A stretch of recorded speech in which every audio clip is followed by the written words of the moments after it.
Bueno, queridos patitos, ciertamente estamos en un momento complicado de la realidad institucional de Venezuela debido a que se juramentó el señor Maduro.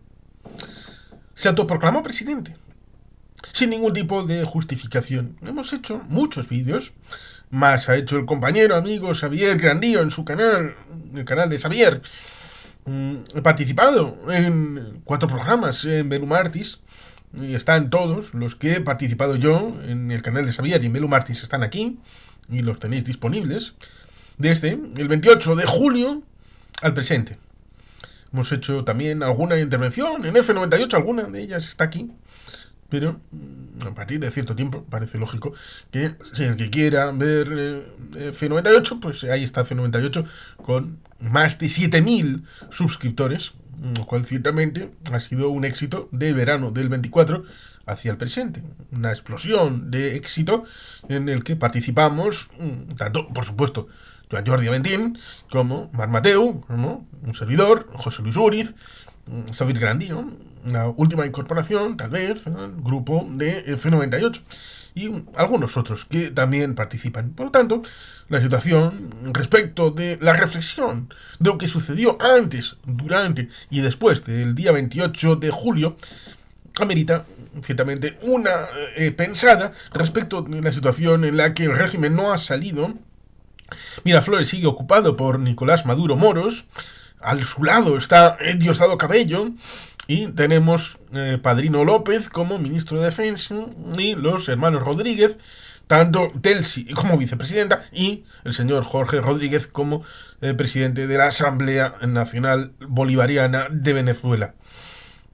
Es interesante porque hay gente que dice que es una democracia. Los resultados son los que son. Las actas que en 2013 Jorge Rodríguez, y ahí está la hemeroteca para decirlo, exigía de sí mismo la presentación de esas actas, las enseñaba mano a mano, las enseñaba respecto de que todos los partidos tenían una acta, las enseñaba porque las subía a una página web y estuvo con una tablet enseñando dónde estaban esas actas en 2013. En esas elecciones en las que había fallecido Hugo Chávez Frías y debían hacer elección presidencial precisamente por la muerte del presidente, a pesar de que, y esto es una parte interesante, no existe ninguna fotografía que verifique la toma de posesión del presidente Hugo Rafael Chávez Frías del nuevo mandato el 10 de enero de 2013.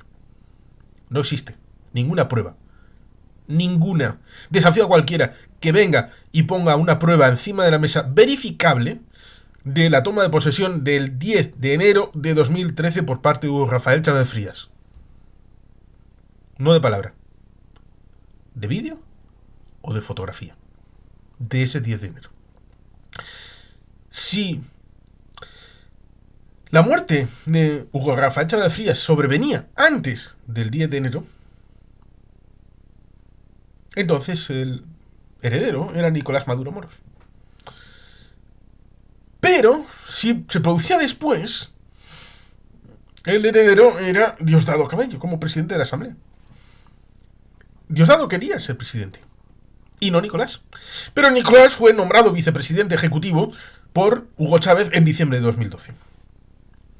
Y desde entonces es el presidente de Venezuela, aunque, y esto se ha sabido ahora, los derechos políticos de Capriles Radonsky fueron violentados. Y además se sabe perfectamente de que esa exigua mayoría de lo que supuso esa presentación del señor Jorge Rodríguez de las actas era mentira. Ganó Capriles Radonsky. Por tanto, ya en ese primer momento, después de que Zapatero haya comentado en un programa de televisión española que Maduro ha ganado elecciones, es falso. Es mentira. Cierto es que aquellos que piensen que estamos para tratar el ámbito actual, ciertamente es doloroso el tiempo actual porque el mundo González Urrutia no está en Venezuela. María Corina Machado ha estado a un tris de ser encarcelada y metida en el helicoide donde estuvo el señor Leopoldo López. 4 años. Encarcelado.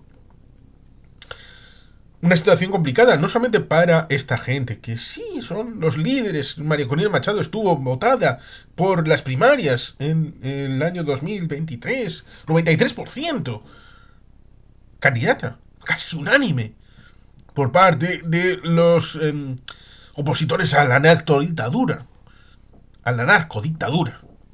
del régimen de Maduro, el señor Cabello, los hermanos Rodríguez, Padrino López y muchos otros que se podrían mencionar.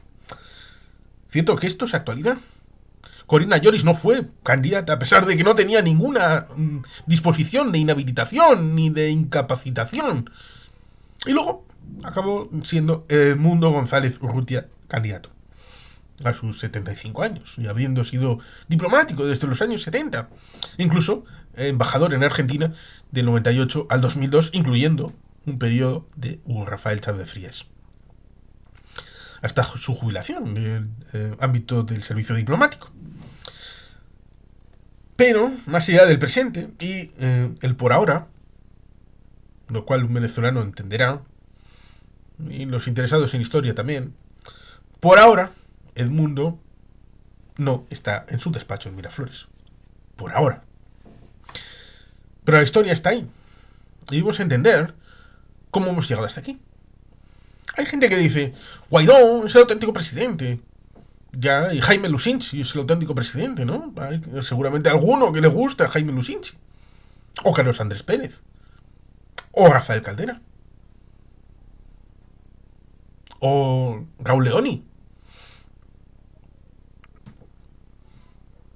Pero sus mandatos terminaron. Y el señor Juan Guaidó apoya a Edmundo González Urrutia, un presidente electo, en las elecciones del 28 de julio de 2024. En 2013, después de esa situación en la que murió el señor Hugo Rafael Chávez Frías, no vas a entrar en su mandato, sería muy largo, nos encontramos con que el 14 de abril del 2013 hay esas elecciones presidenciales que hemos sabido que fueron derrotadas las partes del señor Maduro. Recuerdo, y luego no he logrado encontrar, pero yo lo vi en emisión en directo de Venezolana de Televisión, el canal 8. Yo he visto mucho Venezolana de Televisión. Dando y dando, la hojilla, sobre todo la hojilla. He visto mucha hojilla con Mario Silva. Hasta el punto de que en aquel momento hicimos un grupo en Facebook de fans de la hojilla, que muchos años después de haber estado prácticamente vacío, solamente estábamos 2 personas, ha surgido como epicentro respecto de los fans del programa, hasta el punto de que incluso ingresó el señor Mario Silva en el grupo. Lo cual ciertamente resulta curioso, porque la evolución personal respecto de ese momento en el que yo veía mucha venezolana de televisión, tenía cierta comprensión con el régimen, ya no tanta como pudiera parecer en el año 2002, cuando se produce el golpe de Pedro Carmona Estanga, en donde en redes sociales un servidor, yo, posteé todas esas jornadas, esas noches, del 11 al 14 de ese abril, para pedir la restitución del presidente legítimo de Venezuela, Hugo Rafael Chávez Frías, y para celebrar su vuelta al poder después del 13 de abril. Pero normalmente suelen decir aquello de después de un 11, siempre hay un 13 de abril. Por eso, más allá de la idea que puedan tener algunos respecto de que estaban homenajeando a la República Española, no, estaban homenajeando a su propia historia respecto de 2002.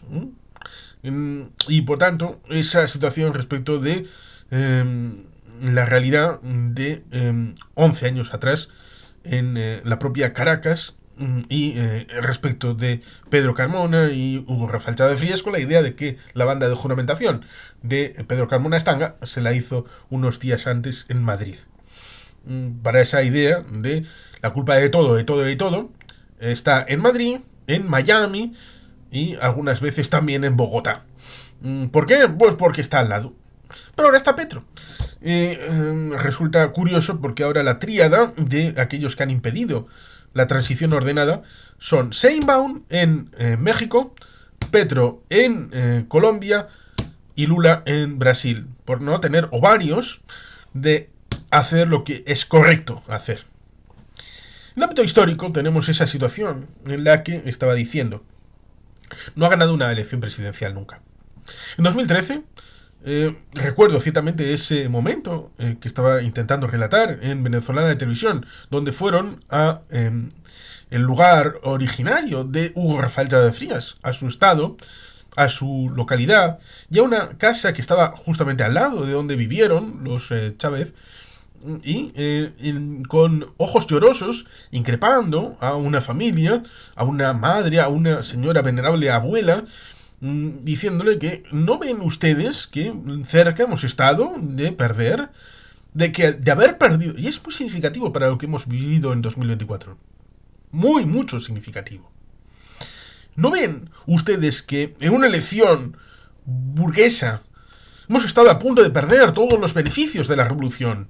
Ustedes, con su no voto, no por votar al otro, porque estaba echando en cara a todos aquellos que, con no votar, permitieron que se acercara, bueno, en realidad ganó, la opción de Enrique Capriles Radonsky. Que hubo unas primarias y María Corina quedó tercera en una carrera de 6 candidatos, de 6 precandidatos que hubo. Ya estaba allí, ya estaba luchando.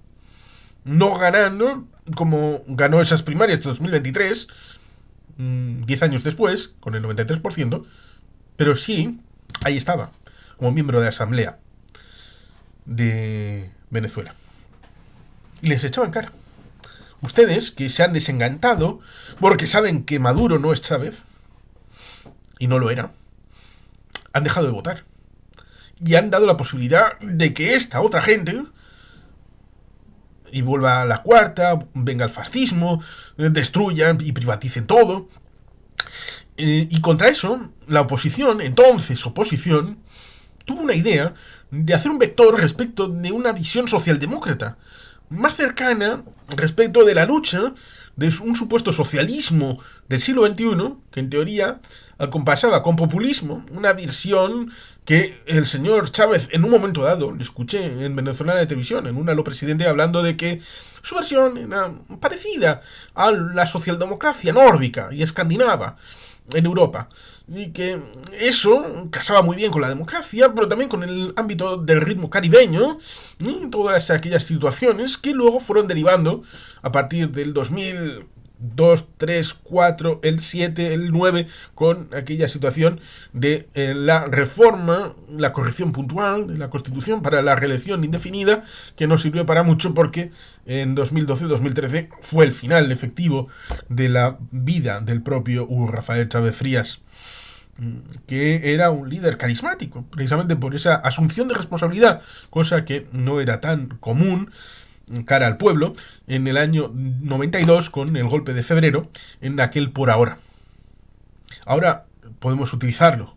Por ahora, Edmundo no ha entrado en el Palacio de Miraflores, pero lo hará. Lo hará porque el pueblo de Venezuela eligió que él fuera el presidente.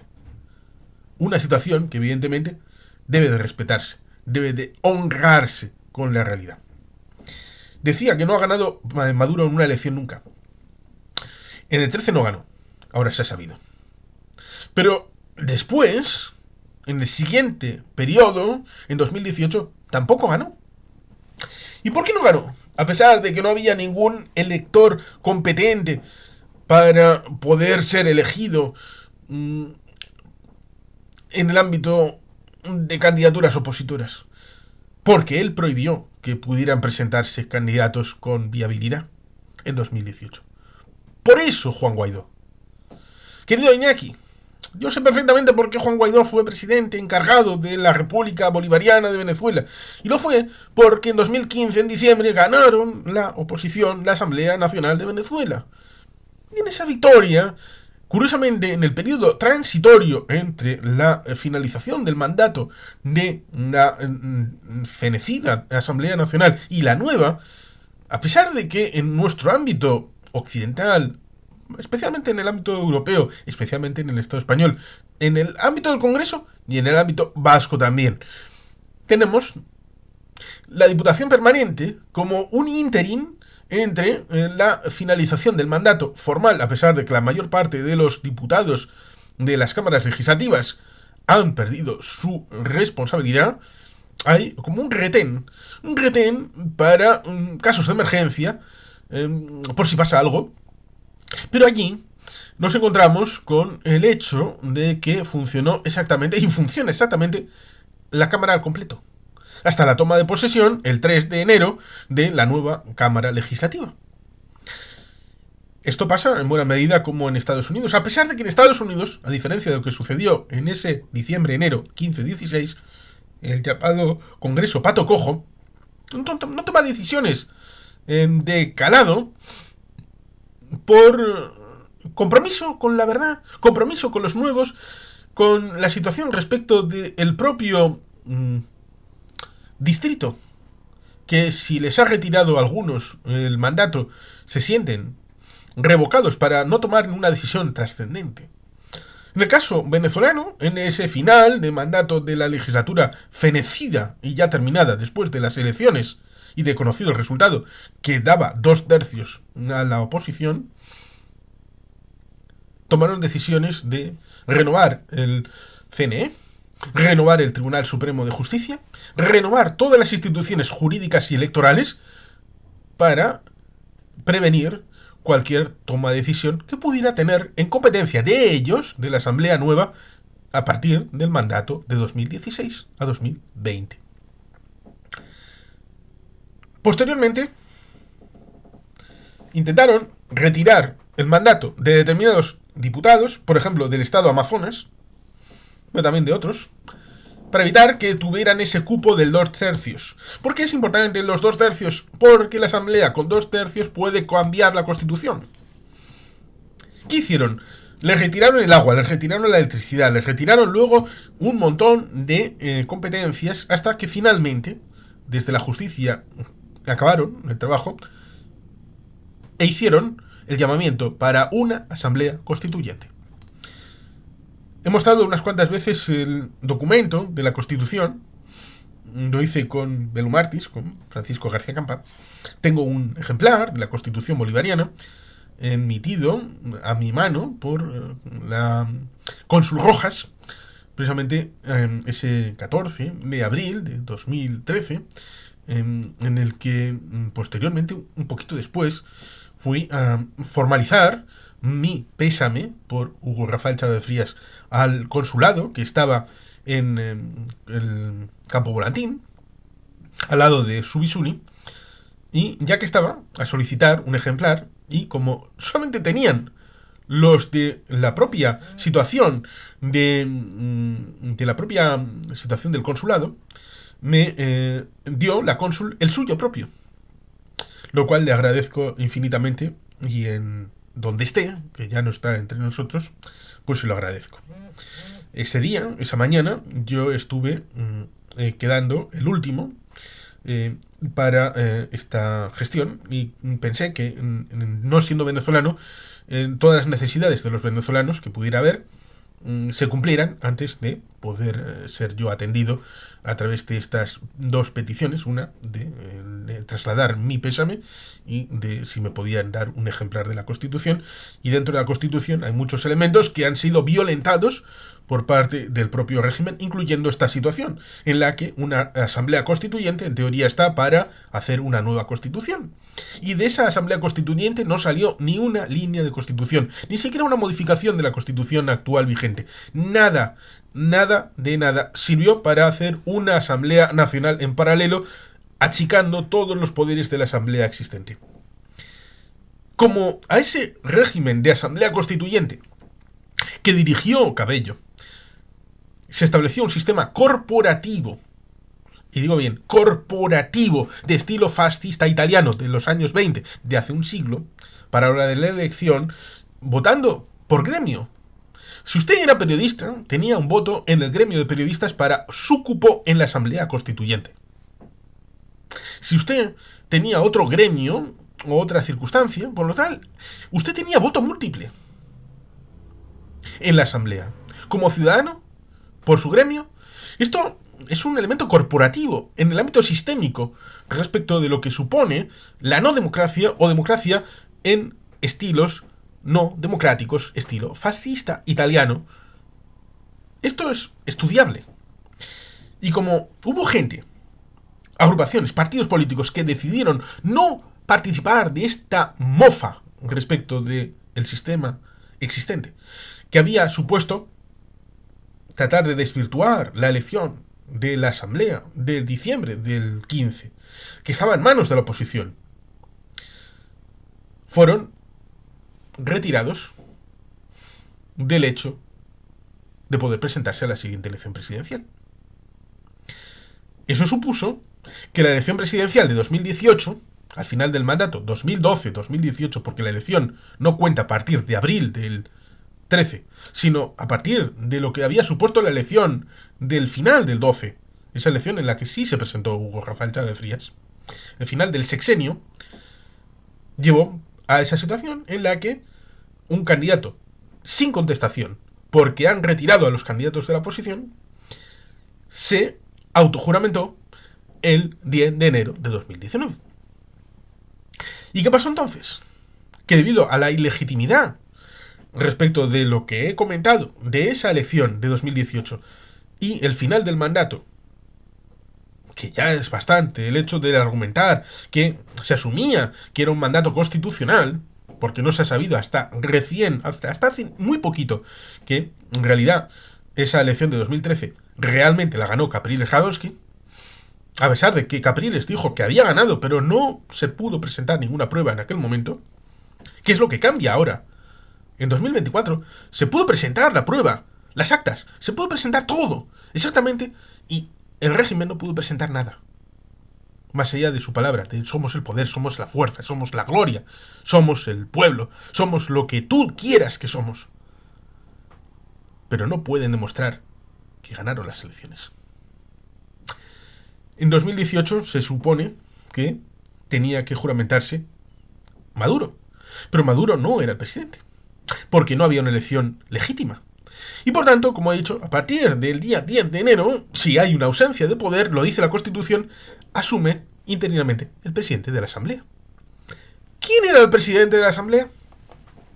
Juan Guaidó, instalado de una ratificación por la propia Asamblea entre el 3 y el 5 de enero. Y por tanto, en esa instalación que es tradicional cada año, en donde la mesa de la Asamblea se reinstala todos los años, a pesar de que pueda ser para la misma persona o la misma dirigencia, hizo que Juan Guaidó fuera el presidente encargado, no autoproclamado, sino encargado debido a la Constitución y la sucesión constitucional. Algo que evidentemente algunos en el relato, y esto del relato es muy importante, en el relato supuso una derrota, porque a fin de cuentas lo que el régimen contó al mundo, el mundo en buena medida lo asumió en una posición o bien de los prochavistas o bien de aquellos que de manera equidistante de vamos a atender lo que dice Guaidó, sí, pero también vamos a atender lo que dice Maduro, porque también habremos que escuchar a una parte y a la otra, porque así podremos ser ecuánimes, una falsa equidistancia.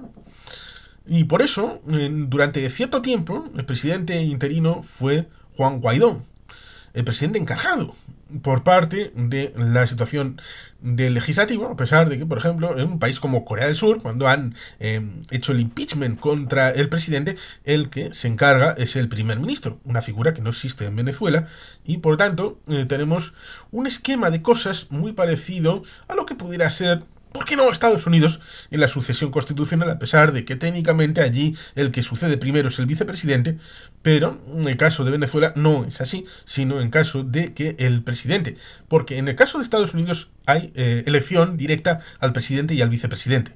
En el caso de Venezuela es al presidente. El vicepresidente ejecutivo es nombrado por el presidente. Y el siguiente cargo electo es el presidente de la Asamblea Nacional de Venezuela. Por eso tenemos el caso de Juan Guaidó. Y después de esa finalización del mandato, técnicamente ahora pasa algo más o menos parecido. Pero claro, la asamblea en este momento vuelve a estar copada porque fue instrumentalizada por parte del régimen con un mandato casi completo por parte de chavistas.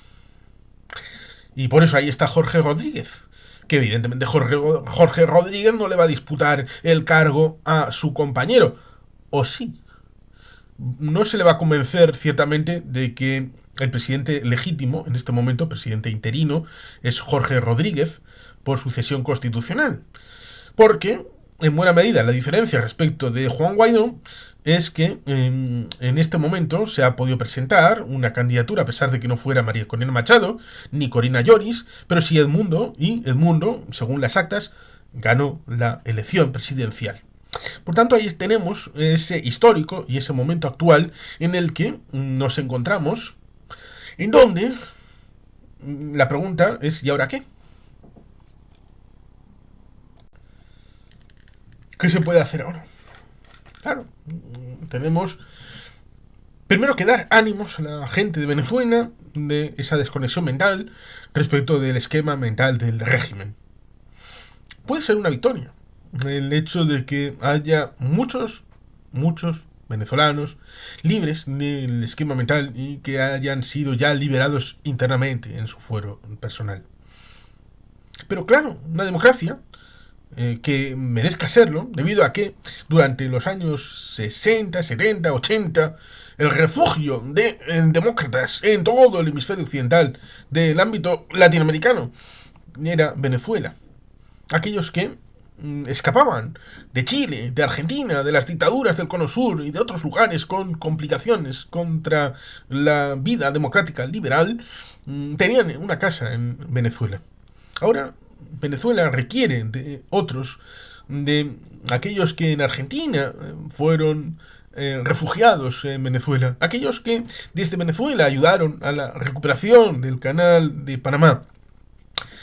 Es una historia que ciertamente requiere de mucho esfuerzo porque a fin de cuentas sigue siendo lo importante. ¿Cómo salir de Maduro? ¿Cómo salir del régimen? ¿Cómo sacar a aquellos de Miraflores, de la Asamblea Nacional? ¿Cómo hacer viable una transición y poder construir una asamblea distinta cuando se produzcan las elecciones, de poder construir una constitución distinta, haciendo una constituyente que sirva para algo, que pueda establecerse un marco en donde pueda hacerse una sexta república y pueda volver a establecerse algo parecido a un régimen viable en lo socioeconómico, porque el socialismo autoritario y violento, como he comentado en uno de estos directos en los que he participado en los últimos 10-12 días, y es interesante lo de 10-12 días, porque el régimen sirio cayó en 10-12 días, por lo cual puede hacerse, pero aquellos lo hicieron a través de, ciertamente, el uso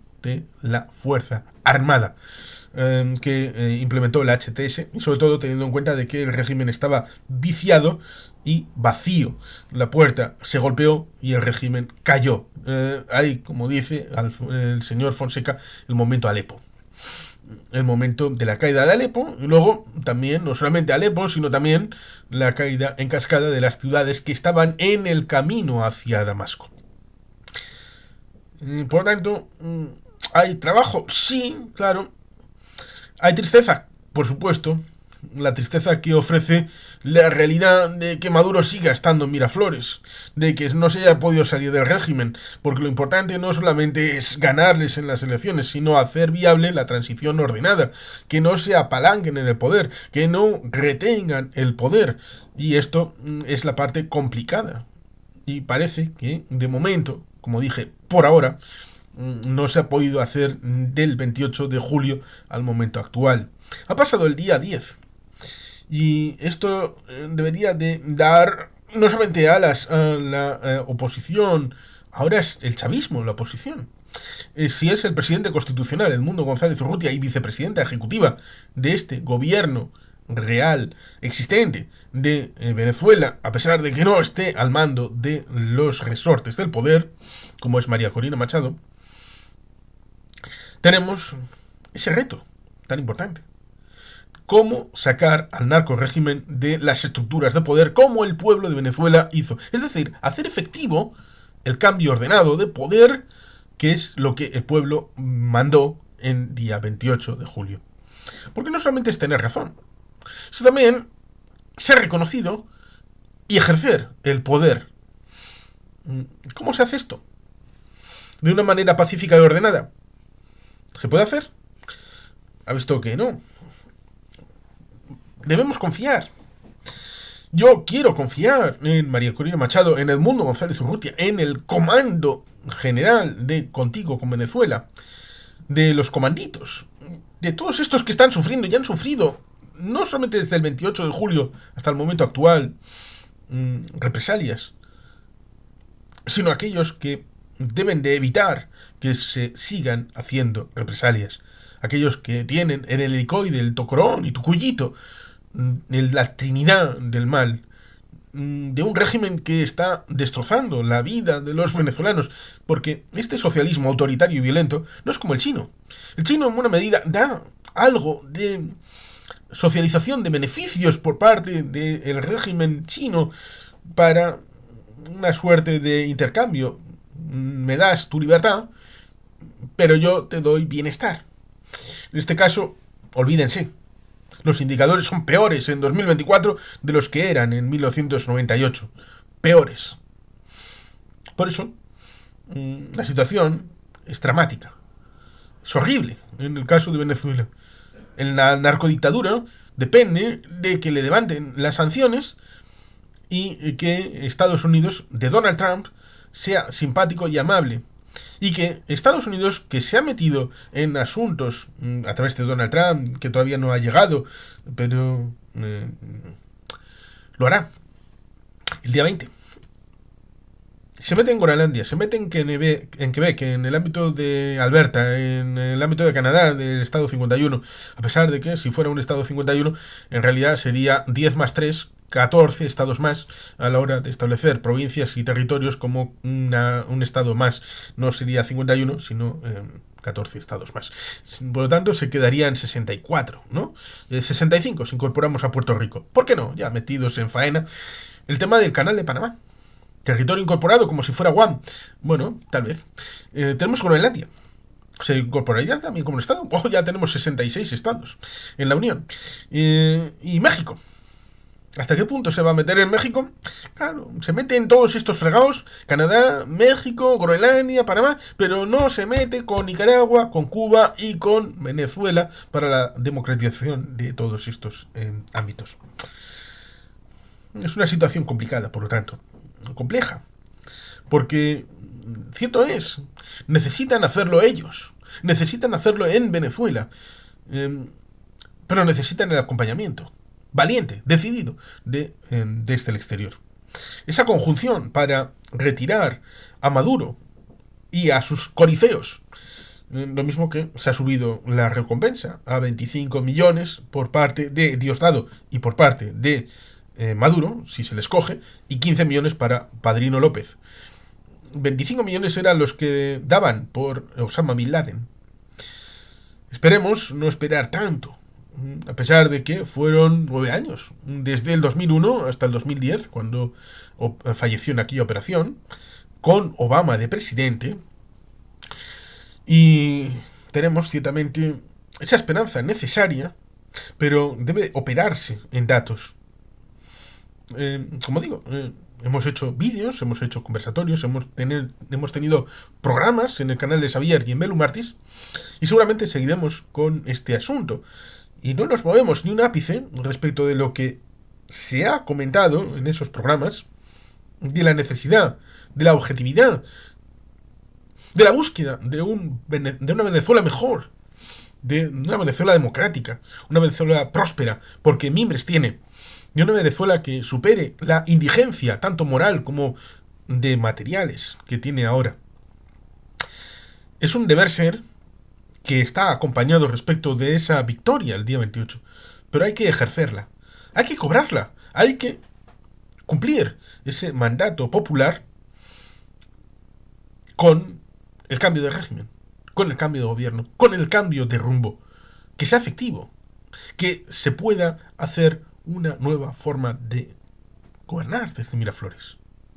Eso es lo que hace falta. ¿Cuándo se tendrá? Seguiremos comentando e informando. Y sin más, queridos patitos, es que ricasco, agur bat, Betty Gepian.